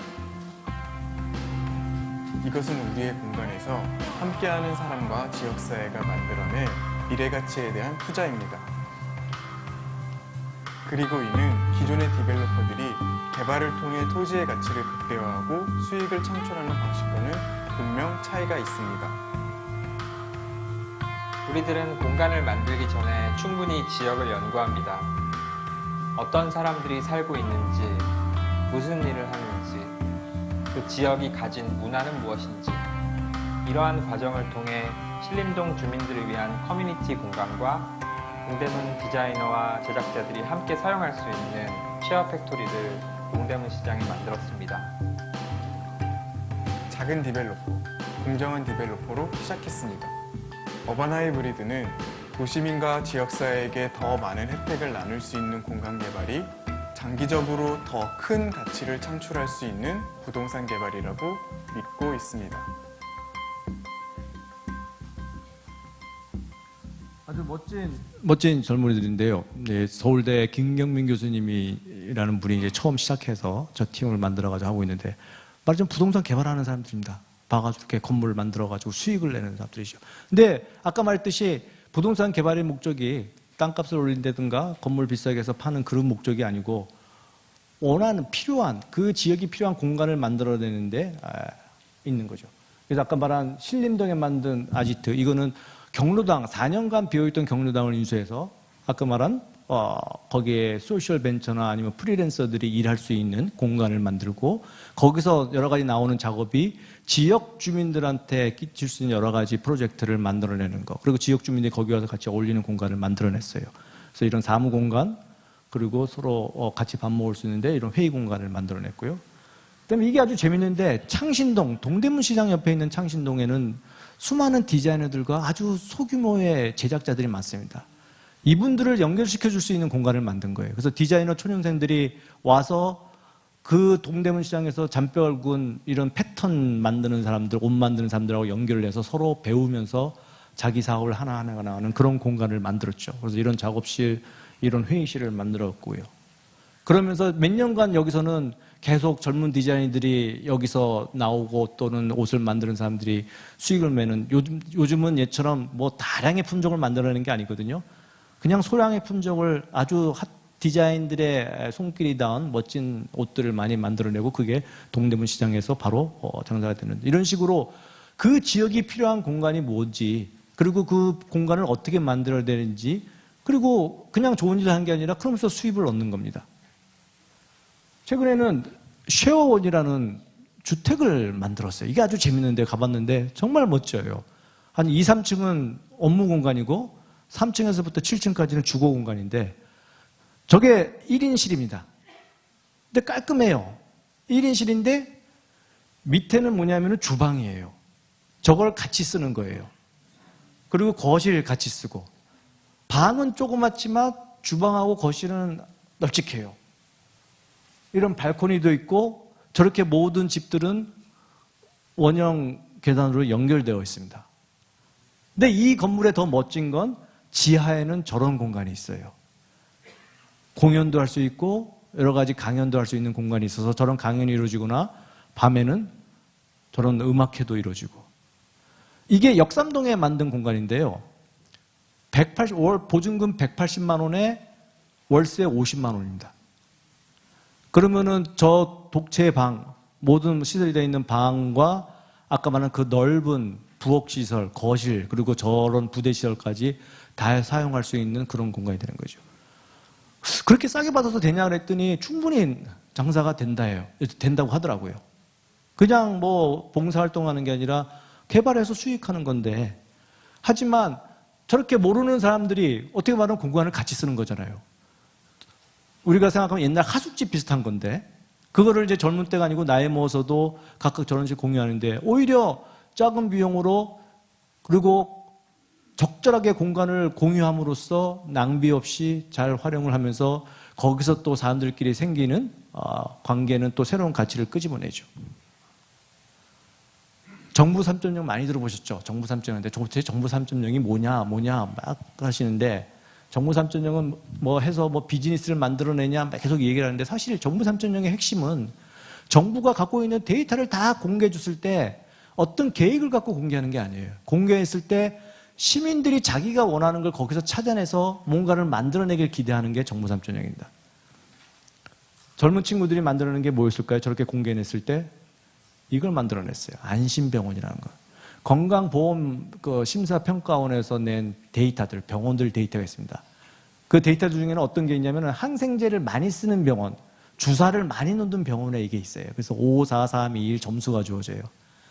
그 데이터를 가져다가 구글 지도하고 딱 결합시킨 겁니다. 그래서 점수가 딱 나와요. 그래서 자기 동네에 딱 들어가서 이렇게 보면 딱 찍으면 여기는 항생제를 얼마나 쓰는지, 주사를 얼마나 딴 데보다 많이 놓는지가 나와요. 특히 애들을 가진 부모들이 되게 좋아합니다. 저런 식으로 데이터를 그냥 공개했을 때 시민들이 적극적으로 참여해서 자기가 원하는 걸 만들어내는 거죠. 이게 지금의 새로운 도시의 생활 방식입니다. 즉, 사람과 사람과의 연결되고, 그리고 많은 사람들이 그 연결 속에 참여를 하면서 자원의 효율적 이용 또는 삶의 효율적인 삶을 추구를 하죠. 그리고서는 이전에는 경험하지 못했던 가치를 느끼게 되죠. 아까 말한 여러 가지 다른 가치들이 있잖아요. 결국은 이 도시 생활을 추구하고자 하는 거는 옛날 조그만 마을에서 살던 그런 느낌 있잖아요.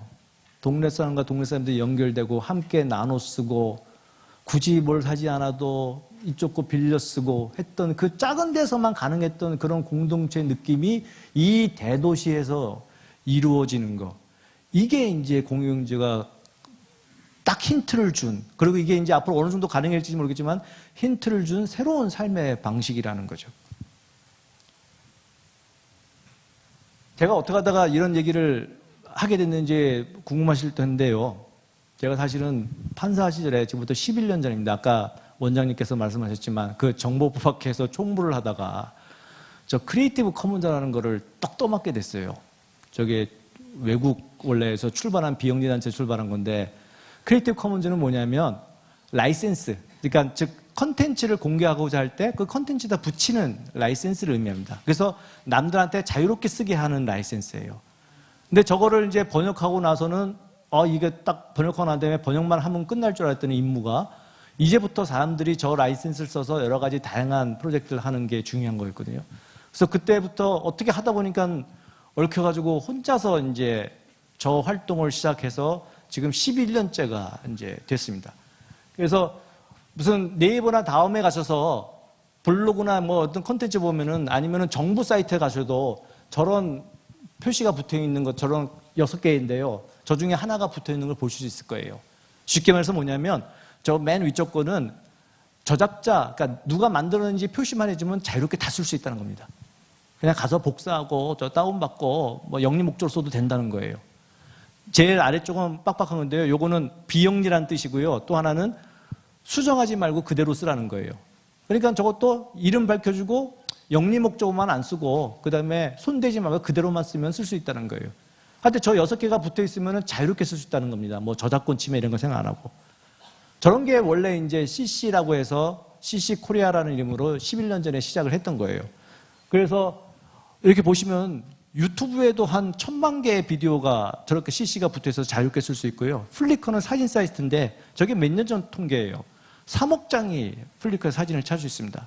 그 구글에서도 이미지 검색에서 저 라이센스 검색이 있어요. 그걸로 치시면 원하시는 사진을 대부분 찾을 수 있어요. 이 PT에 있는 많은 사진들이 그렇게 해서 찾아낸 거예요.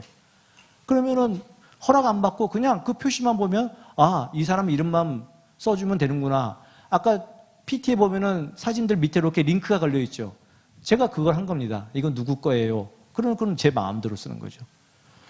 저런 식으로 말하자면 정보를 공유하기 위한, 정보를 공개하기 위한 법률적인 툴을 만들어준 게 CC가 하는 거고, 그래서 그 콘텐츠들이 지금 엄청나게 많아진 거예요. 위키백과도 다 CCL이 붙어 있습니다. 그래서 그래서 사람들이 자유롭게 수정도 하고, 자유롭게 덧붙이고, 자유롭게 가져갈 수 있는 거예요. 이거는 하면서 CC코리아에서 만든, 개발자들이 만든 사이트인데요. 레스 CCnet, CC를 합시다, .net, 저 사이트에 들어가면, 저기다가 치시면, 이미지, 그 다음에 음악, 동영상 그 키워드로 검색되는 그 다음에 PT 자료들 이게 쭈루루 검색이 됩니다. 주로 외국 사이트를 해놨기 때문에 영어로 쓰면은 더 많이 검색이 돼요. 한번 들어가셔서 한번 쳐보세요. 그러죠. 어떤 콘텐츠들이 자유롭게 풀려있나 한번 보시고요. 제가 이제 이걸 시작해서 한 몇 년 하다가 세상이 조금씩 바뀌고 또 다른 이슈가 나왔어요. 그 다른 이슈가 뭐냐면 아까 말한 공공 데이터 이슈가 나왔습니다.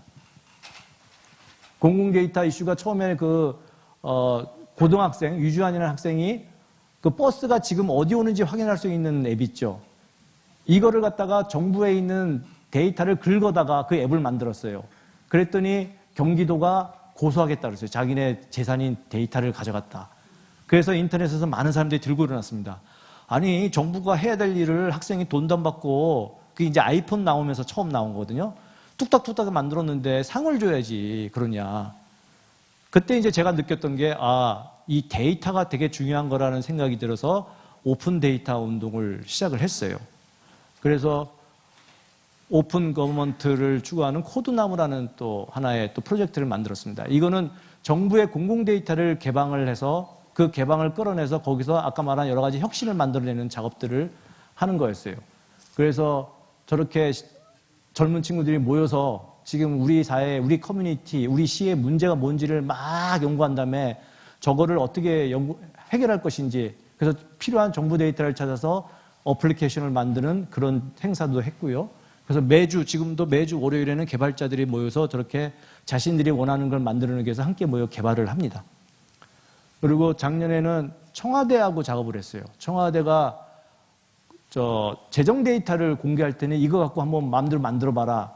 왜냐하면 그런 사례를 만들고 싶어 해서, 청와대에서도 고민이 저런 공공 데이터를 하면 자꾸 정부들은 또 한 40억 용역 내서 서버 또 만든다 해서 40억 비용 지불하고는 또 시민들이 아무도 안 찾는 그런 사이트를 만들어내는 작업을 계속 반복하니까 청와대에서도 답답해서 한번 만들어주라 해서 개발자들이 몇 명 모여서 뚝딱뚝딱 만들어가지고 재정에 관한 여러 가지 자립도를 한눈에 보여주는 저런 사이트를 만들고 세출 예산을 쭉 설명해주는, 돈이 어디에 쓰이고 있는지 저런 것도 만들고, 그리고 각각의 지역의 채무가 어떻게 되고 그 채무를 탈출하기 위한 노력이 어떻게 이루어지고 있는지를 데이터를 이용해서 다 한눈에 보여지는 저런 사이트도 만들었습니다. 이게 이제 아까 말한 적극적으로 참여하는 시민들이 만들어내는 결과들이죠. 그리고는 이거는 우리 원장님이야 여기 몇 분 우리 고등부장님들은 좀 싫어할 건데 그 뉴스타파가 갖고 있는 재산 공개 데이터가 있거든요. 이 젊은 친구들이 이걸 갖고 사이트를 만들었어요. 사실 그 데이터는 사실 다 공개되는 겁니다. 근데 워낙 찾기 힘든데 이거를 갖다가 한눈에 알아볼 수 있게 누구 이름 딱 치면 쫙 하고 이렇게 나와요. 1521억 안철수 씨가 돈이 많게 1629억이고 재산이 뭐로 이루어져 있고 그렇게 해서 다 나옵니다. 그래서 저는 제가 하자고 한 건 아니니까 너무 저 미워하지 마시고요. 그 팀에 속해 있는 젊은 친구들이 한 겁니다.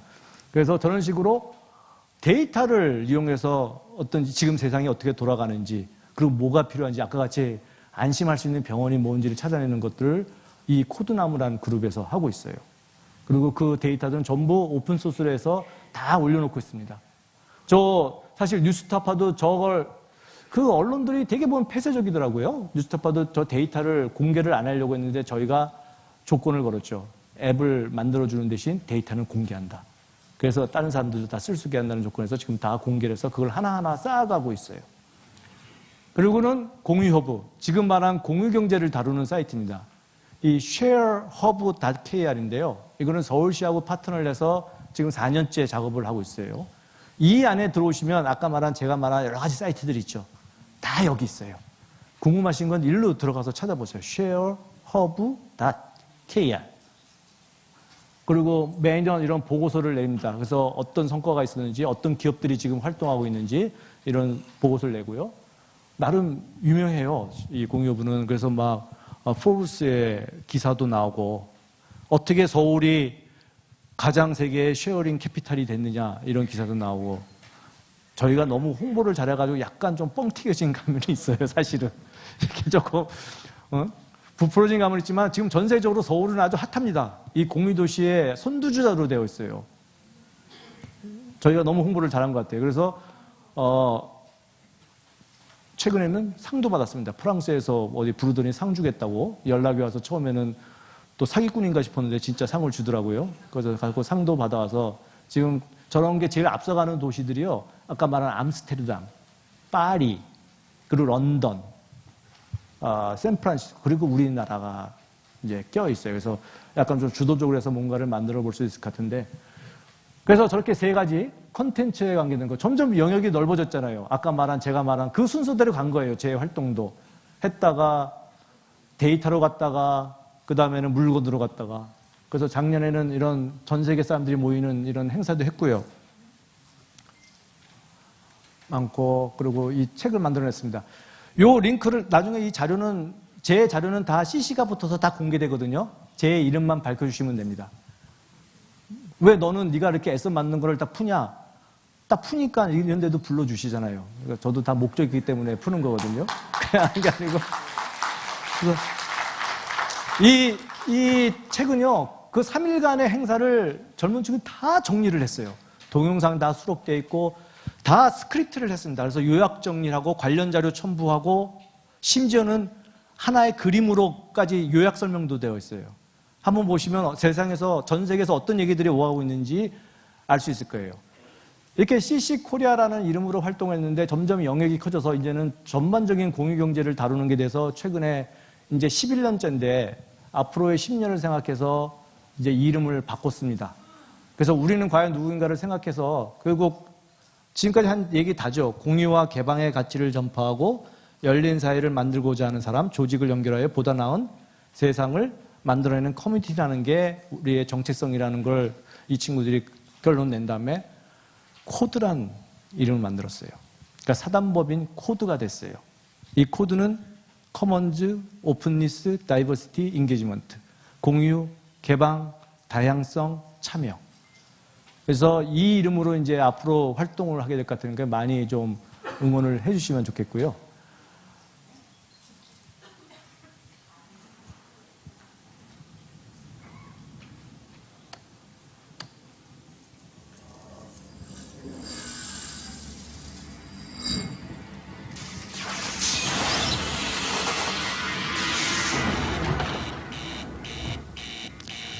아폴로 13호라는 영화입니다. 꽤 오래전인데 아마 보신 분도 있을 거예요. 아폴로 13호가 달에 가다가 사고를 당한 거예요. 갑자기 저렇게 폭파가 됐죠. 갑자기 위기에 빠집니다. 산소 탱크가 폭발이 됐거든요. 그래서 우주선들은 어차피 착륙을 못하고 하니까 착륙선으로 이제 갔어요. 피난 갔죠. 근데 착륙선에 있는 저 공기를 이 많은 세 사람이 원래 2명만 타는 착륙선이어서 많은 사람이 이제 타니까 부하가 걸린 거죠.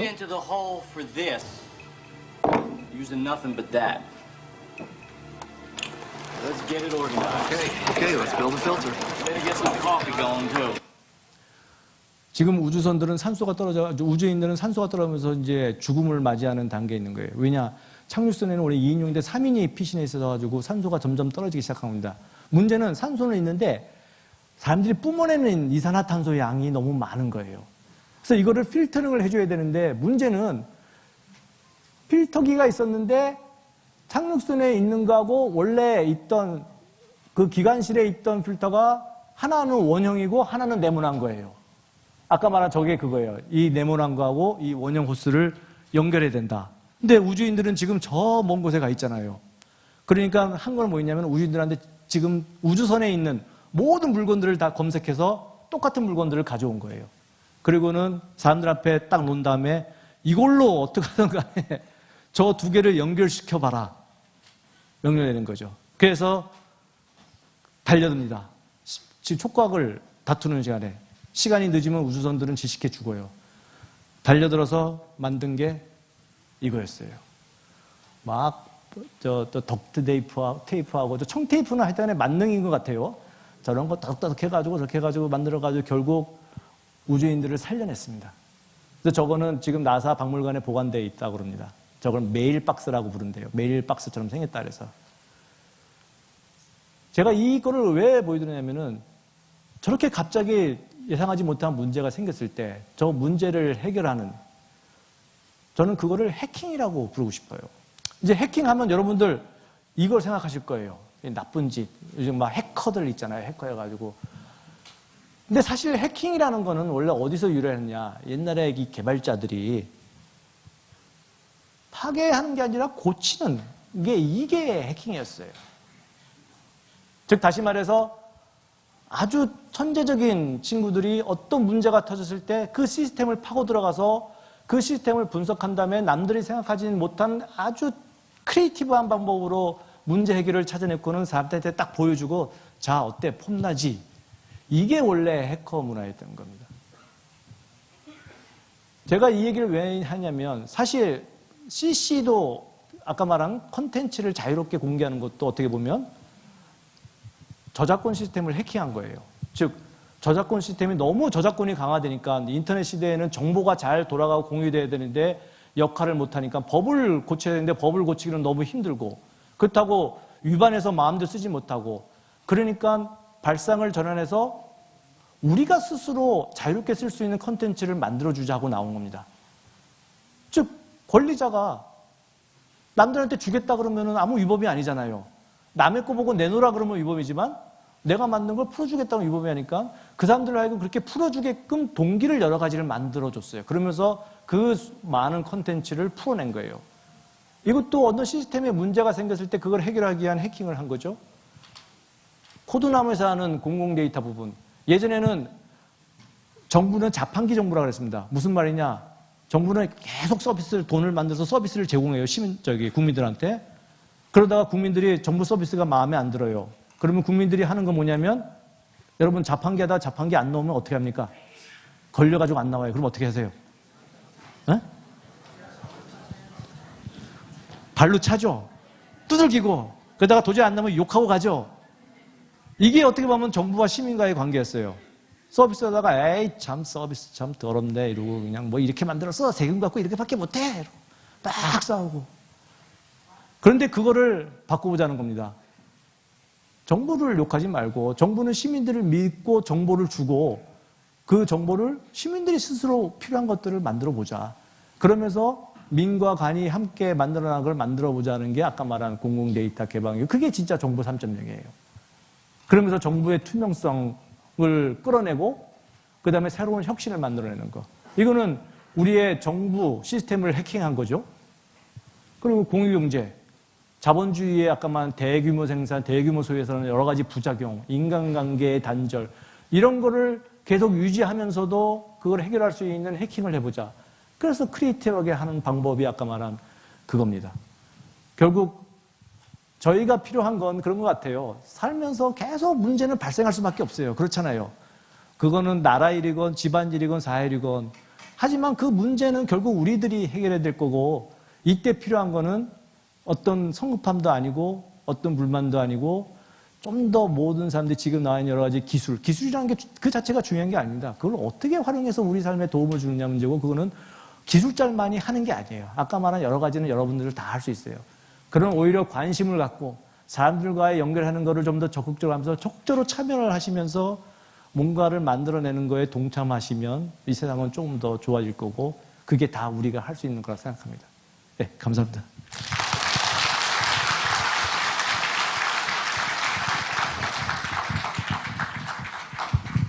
네, 여러분 강연 좋았죠? 예. 원래 강연을 하려면 이 정도로 해야 됩니다. 예. 제가 이제 이런 그 윤 변호사 같은 후배를 보면 청출어람, 후생가에 후배 기수가 선배들을 뛰어넘는 그런 거를 제가 느끼고 있습니다. 오늘 시간은 조금 오래됐지만은 뭐 한두 번만 질문을 받고 마무리하고 바로 경품 추천으로 가겠습니다. 오늘 유튜브에 다 올라가겠지만 질문 꼭 해야 오늘 저녁 먹을 수 있겠다는 분 한두 분 손 들면 마이크 갖다 주세요. 예. 질문 없으신가요? 너무 강연을 잘해서? 질문 있어요? 예.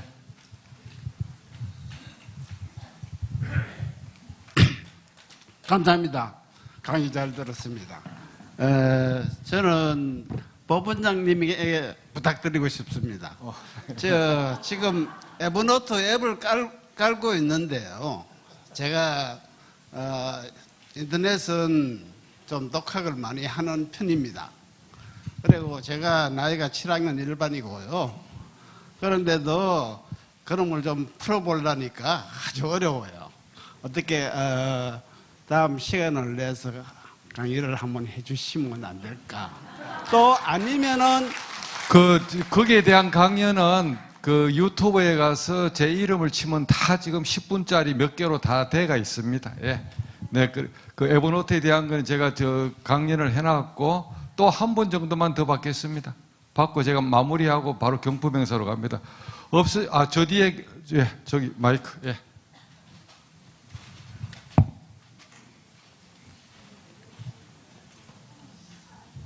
정말 얘기 잘 들었습니다. 그런데 우리가 보통 생각하는 공유 경제를 하면은 서로 건강하고 눈, 코, 입이 전부 다 건강하고 몸이 성한 사람들의 어떤 그런 게 많이 통하는데 이어서 시각 장애인이라든가 농아라든가 이 장애인들이 할 수 있는 공유 경제 극히 제한되가 있어요. 아까도 전번에도 우리 원장님이 또 다쳐가지고 장애인이 됐는데 이 문제를 풀고 가지 않고는 공유 경제가 100% 된다는 게 좀 힘들지 않겠느냐. 이 문제에 대해서 한번 설명해 주세요. 예. 그 부분은 이제 결국 그것도 어떻게 말하면 기술이 해줄 수 있는 부분이거든요. 지금 이제 어떤 분야에서는 그런 장애를 가진 분들을 뒷받침하는 기술이 나오고 있습니다. 그래서 가령 청각장애, 시각장애 이런 분들, 청각장애 분들은 그런 앱도 있어요. 말하자면 바깥에서 들리는 소음을 얘가 인식해서 그거를 청각장애인한테 알려줘요. 그러니까 뒤에서 빵빵거린다거나 뭔가를 부른 소리를 알려주는 그런 앱도 나오고 하고 있는데 그런 부분이 사실은 어떻게 말하면 당연한 사회의 비용으로 생각을 해야 되는데 아직까지 우리는 그거는 그냥 추가적으로 부담해야 되는 비용으로 자꾸 생각을 하는 거죠. 앱을 만들 때도 그거는 추가를 해야 되는 걸로 생각을 해야 되는데 자꾸 그거를 기본으로 만들어줘야 되는 그런 부분이 나와서 예전보다는 많이 좋아진 것 같은데 아직은 되게 적은 것 같습니다. 근데 최근에 들은 것 중에 하나 카카오 택시가 아까 말한 우버하고 비슷하잖아요. 이렇게 찍으면 나오는 거. 그거를 제일 좋아하시는 분들이 농아분들이시라고요. 왜? 말을 할 필요가 없잖아요. 그냥 언어로 찍고 해서 보내고 하면 그냥 택시 목적지 딱 대고 타면은 그냥 해서 내려주니까, 그러니까 그런 분에서 그거는 카카오 택시도 생각을 못했다 그러더라고요. 그런 식으로 말이나 아니면은 시각적인 시각이 아닌 다른 방식으로 커뮤니케이션 할 수 있는 방법을 만들어내는 거, 이것도 말씀하신 대로 공유경제의 하나의 중요한 부분이고 그것도 계속 잘 만들어야 될 것 같아요. 그 부분은 계속 하는 친구들한테 알려주겠습니다. 계속 신경 쓰라고요. 고맙습니다. 결국 이제 마무리하자면 이래 배우고 또 이래 인터넷도 잘 만지고 기술도 아는 사람들이 많이 베풀면 우리 사회가 적선지가 필요여경의 원리처럼 여러 사람이 힘을 합하고 베푸면 사회가 맑고 아름답게 바뀐다는 그와 같은 것이 오늘 강연의 그 밑에 숨어 있는 철학입니다. 그래서 우리가 지금까지 13꼭지를 쭉 같이 학습을 해왔고 유튜브에 다 올라가 있고 작년 것도 올라가 있고, 그런데 다시 한번 제가 강조하자면 이 폰을 전화기계, 카톡기계로만 쓰지 말고 움직이는 컴퓨터인데 아주 성능이 좋은 컴퓨터다. 예전에 펜티엄 CPU가 처음 나왔을 때의 성능의 65배 정도 빠른 컴퓨터가 우리 손 안에 있다라는 것을 기본적으로 인식을 하고, 우리께 자꾸 뺏긴다고 생각하지 말고, 전에도 몇 번에 이야기했지만 대한민국 전 국민 주민등록번호, 전화번호 북쪽에 있는 친구들, 중국, 일본 우리 거 다 가지고 있어요. 어차피 우리는 다 빨가벗고 지금 틀리가 있는 겁니다. 뺏긴다고 생각하지 말고 이걸 가지고 좀 잘 쓰자는, 그걸 제가 강조하고 싶고, 그리고 아무리 디지털, IT, 스마트폰 그래도 생각의 근육이 튼튼해야 되는데, 생각의 근육은 첫 번째, 책을 많이 읽어야 된다. 어린아이들 손잡고 주말마다 책방에 어린들이 들고 가는, 아이들을 데리고 가는 그런 나라가 되어야 된다. 그 다음에 하루에 한 줄을 쓰든지 간에 글을 써야 된다. 책을 많이 읽어야 되고 글을 써야 되고, 그 다음에 자기만의 조용한 시간에 생각, 명상을 많이 해야 된다. 그 다음에 네 번째로는 자기보다 더 잘난 사람들한테 묻고 배우고 익히는 것을 부끄럽게 생각하거나 겁을 내서는 안 된다. 강호, 무림 고수들한테 무조건 물어보고 직접 못 만나면은 이런 유튜브 같은 데 검색하면은 어마어마한 자료들이 다 있습니다. 단지 여러분이 못 찾아가서 접근을 못할 뿐입니다. 그래서 우리가 육체 근육은 운동 매일 하고 소식하고 그렇게 하면 길러지지만은 생각 근육은 책을 많이 봐야 되고 글을 많이 적어야 되고 명상을 해야 되고 자기보다 더 뛰어난 고수들한테 물어봐야 되고, 이 네 가지를 지키면 여러분이나 여러분 자녀나 손녀의 미래가 맑고 밝아집니다. 돈을 아무리 상속해봐야 돈의 두께는 근심의 두께, 부동산의 넓이는 근심의 넓이, 부동산의 높이는 근심의 높이입니다. 그래서 여러분들이 자식들한테 돈이나 부동산을 상속해 주려고 용을 쓰지 말고 지혜를 상속해 줘야 되는데, 아이들을 손잡고 책방에 많이 데리고 가면 최고의 상속을 해주는 겁니다. 1강부터 13강의 종합적인 총평을 이야기하자면, 우리가 디지털 시대에 이 기계를 잘 쓰자. 그리고 아무리 디지털 시대지만은 근본적인 경쟁력은 아날로그에 있기 때문에 아날로그 경쟁력은 생각 근육을 튼튼하게 하는 거다. 이것을 제가 마무리하는 것으로 오늘 마치겠습니다. 대단히 감사합니다.